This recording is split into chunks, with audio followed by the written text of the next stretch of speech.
Será que o seu cérebro está ficando preguiçoso? A gente vive respondendo várias mensagens, assistindo série, fazendo tantas coisas ao mesmo tempo. Será que a tecnologia está deixando a nossa mente acostumada a não se conectar com as coisas por mais tempo? Hoje o Papo do Café com Mestre é com a coordenadora de Pedagogia, professora Júlia. Oi, Lu. Seja bem-vinda! Obrigada. E a gente vai falar sobre como a tecnologia está treinando ou atrapalhando a nossa atenção. Então vamos para a apresentação da nossa convidada. Doutora pela UFSCar e mestre pela Unesp em Educação, formada em Pedagogia aqui na Uniara, onde é coordenadora do curso, experiência em Educação Infantil, Direção e Coordenação Pedagógica, defensora da valorização da educação e da inclusão, e os hobbies ler, viajar pelo Brasil e conhecer novas histórias. Professora, muita gente sente que não consegue mais prestar atenção por muito tempo. Isso é preguiça mental ou o nosso cérebro que se adaptou ao mundo rápido das redes? Olha, Lu, eu não diria que ele se adaptou, né? Ele está se transformando. O nosso cérebro ele muda de acordo com as emergências e com as urgências do momento. Quando você precisa resolver um problema, você vai criando conexões, principalmente quando você tem que aprender coisas novas. E a tecnologia, ela tem essa exigência do imediatismo. Não só a tecnologia como o mundo moderno, mas a tecnologia está acomodando o nosso cérebro a essa resposta muito rápida. E para a aprendizagem, isso não é muito bom, né? A aprendizagem precisa de um certo tempo, precisa de um esforço, precisa da atenção, da memória. E principalmente quando a gente vê com as crianças pequenas, esse imediatismo das telas, né, faz com que as crianças tenham mais dificuldade de prestar atenção. E isso prejudica na aprendizagem. Consequentemente, vai prejudicar o nosso desenvolvimento. No geral, né? E a mistura de estímulos, música, notificações, conversas, vídeos, pode estar treinando nossa mente a mudar o foco.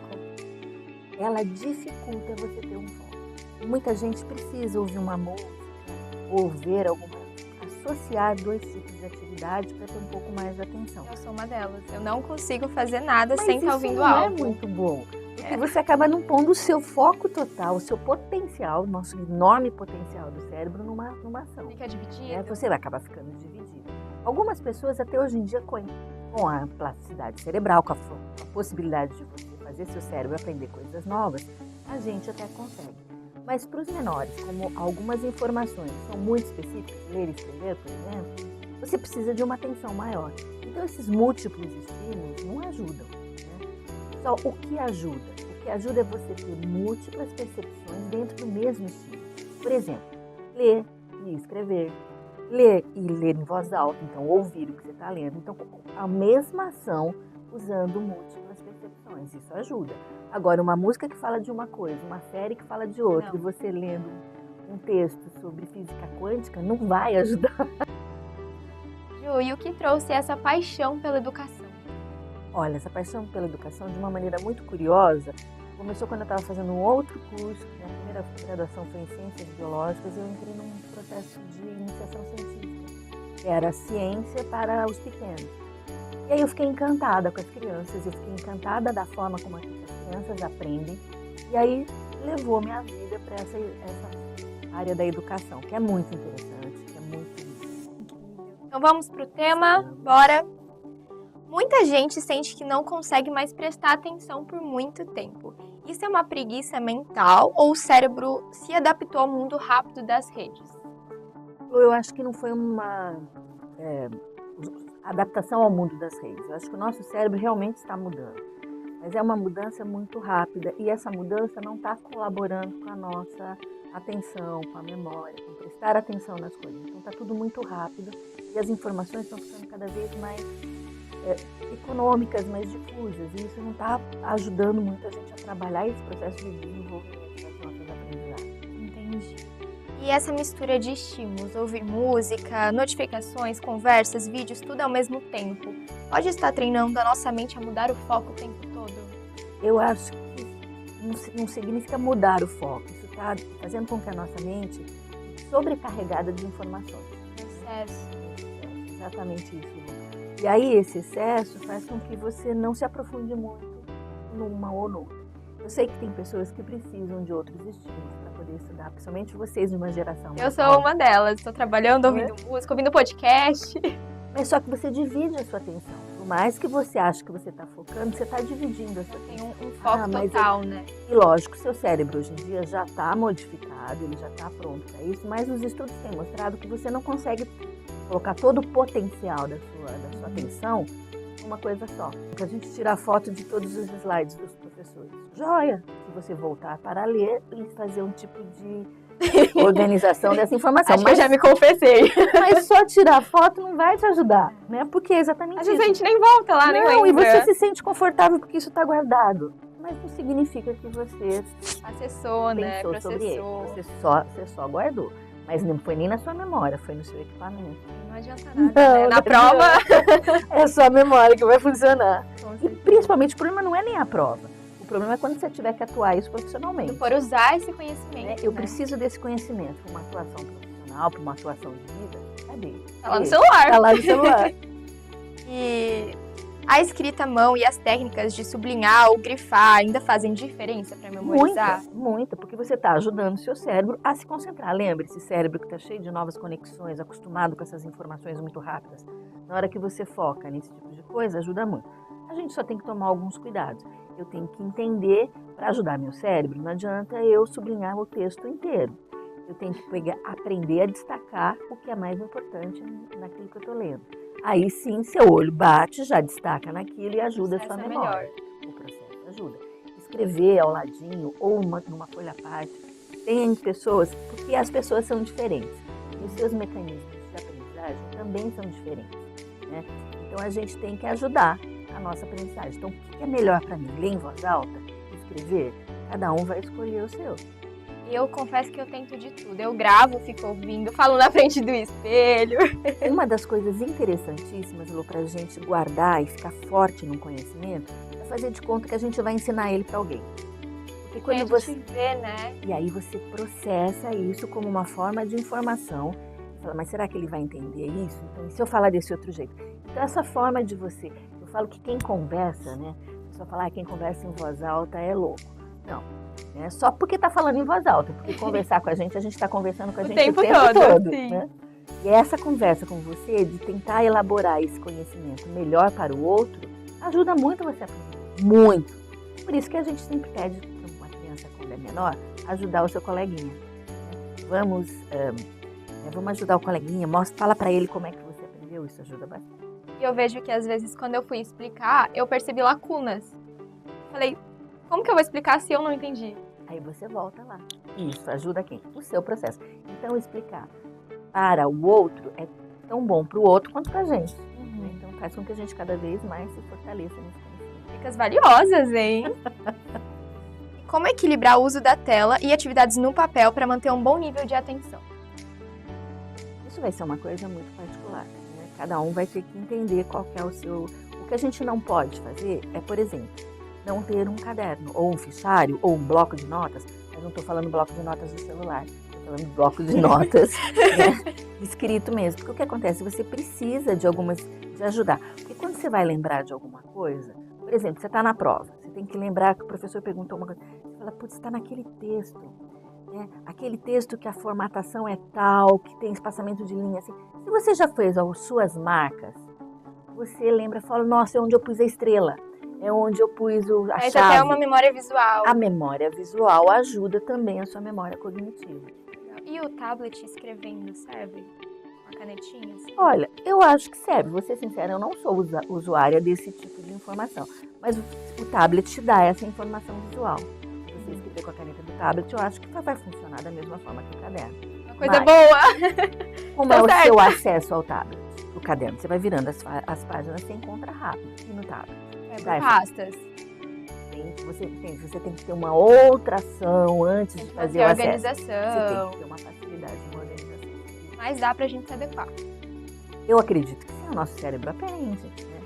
Mas quando você escreveu, você já teve esse movimento motor que ajuda também. Então é o que eu falo, o pessoal não precisa ter letra bonita. A gente precisa ter uma letra que a gente e os outros entendam. Bom, né? E falando de tudo isso, então as redes sociais, elas são aliadas ou inimigas da concentração? A concentração é um exercício, dependendo se você for uma pessoa muito dependente das redes sociais, ela é uma inimiga. E você vai abandonar qualquer coisa. Sabe aquela coisa que você tem que mandar um zap para alguém e depois você começa a olhar as mensagens que você está recebendo, você não manda? Você esqueceu de mandar? Você quer buscar um determinado ponto no Instagram, por exemplo. Aí você vê que você recebeu uma... Aí pronto, você começa a navegar e esquece que você tá vendo. Então ela é totalmente inimiga. Mas, em contrapartida, ela é uma fonte inesgotável de informação. Desde que eu saiba selecionar qual que é a informação verdadeira ou não. Também a gente tem muita coisa errada na internet, nas redes sociais, então. Então, como despertar nos jovens o prazer de aprender e manter o foco mesmo no mundo tão acelerado? Eu acho que é o prazer dele perceber que ele aprendeu, ele teve aquele conhecimento. Porque a gente fala, mas os jovens eles são muito sensíveis ao conhecimento. Então, quando você tem esse professor que instiga, que mostra, e quando percebe que você está ali começando a baixar, muda o tom de voz, porque não tem nada mais chato do que uma aula monótona. Né? É sono. Então, uma das primeiras coisas é esse professor que consegue mobilizar o conhecimento. Se ele conseguir te conquistar, né? A gente tinha um educador muito interessante, que é o Paulo Freire, e ele tem uma filha que se chama Madalena Freire, que também é uma educadora maravilhosa. E ela falava que a gente aprende pelo amor e pela dor. Então, uma coisa que você sofreu, você não esquece. Uma coisa que você amou de paixão, você não esquece. Né? Ou seja, a memória está ali na questão da aprendizagem. Né? Mas eu falo, na escola a gente tem que pelo menos lembrar pelo amor, né? Tem que lembrar pela dor. Melhor, né? Eu prefiro. Porque a gente tem que aprender muita coisa. Se for sempre pela dor, vai ser muito sofrimento. E a gente pode desistir, né? Então, um professor que gosta daquilo que ele está trabalhando, que ele está ensinando, é 50% da chance de chamar a atenção dos seus alunos. Eu vejo como a gente sente isso, né? Daquele professor que chega com energia para dar aula. É outra aula, é outra aula. Você está feliz com o conhecimento, que é que eu falo para os nossos meninos, né? Não precisa gostar de mim, você precisa gostar do que eu ensino. De mim não precisa. Acaba sendo uma questão que... Acho que é meio automático, né? Mas você ter respeito e gosto pelo conhecimento, para mim, é o ideal de todo professor. Para você passar aquilo gosta de que o seu aluno vá além, né? Tem um universo. E a desvalorização da educação e da pedagogia afeta diretamente a forma como as futuras gerações vão aprender? Realmente. Se você não tem um educador que gosta do que está fazendo, se você não tem políticas públicas que incentivem esse profissional a ser feliz, ser bem formado, ser bem remunerado, então ele está satisfeito na sua atuação, ele vai atuar de uma maneira legal. Se ele está muito contente, é diferente a atuação dele. Se a sociedade desvaloriza uma profissão, você vai encarar ela como uma coisa é ruim para você também.